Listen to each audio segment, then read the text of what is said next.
Hello there. In this game, Gary makes the supreme sacrifice. In the bottom, with white, we have Michal Krasenkov, a Polish grandmaster with an aggressive playing style who has won many best game awards.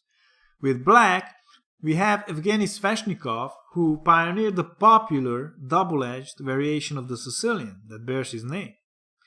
They reached this position of the Semi-Slav opening where Krasenkov played g4, signaling that he is ready for a fight.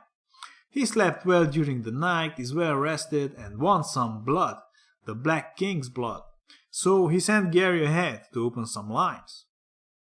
Sveshnikov wasn't scared and he snatched the pawn.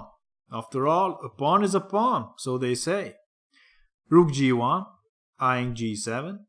The knight jumps back to h6, inviting white to take the pawn on g7, which wouldn't be very wise now because of queen f6 with a double attack on the rook and knight.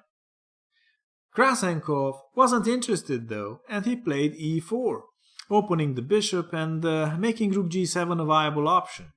Pawn takes, knight takes, check, bishop blocks, bishop takes, queen takes, knight f5, coming back to civilization, white castles, and after a couple more developing moves, the rook goes to g2, making way for his brother. White is really determined to kill black. After the exchange of knights, black plays queen f6. White responds with knight e5, asking black how will he develop the bishop now that d7 is taken away.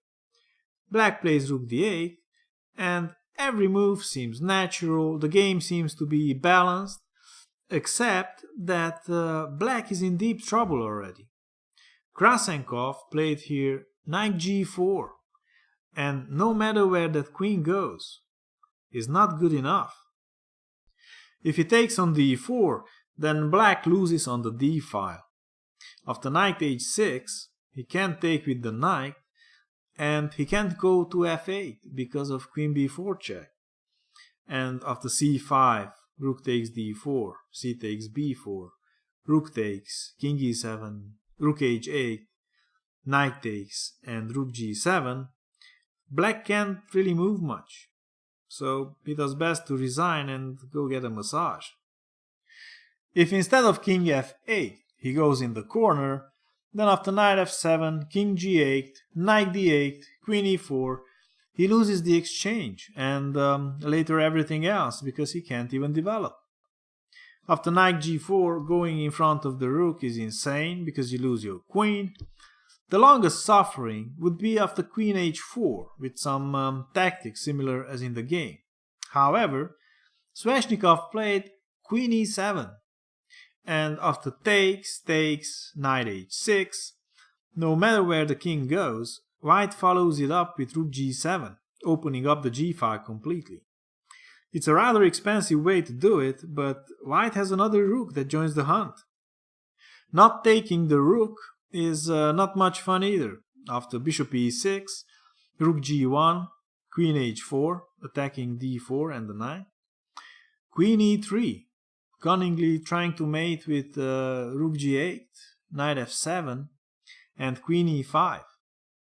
f6 stops that idea, rook e7, f4, queen takes e6, queen takes h6, queen f7, threatening rook g7 and mate, rook g8, rook takes, rook takes, rook takes b7, and black is like a sitting duck waiting to get shot.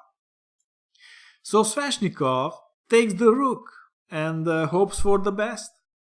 But after rook g1 and king h8, Krasenkov makes one of the most devastating quiet moves ever.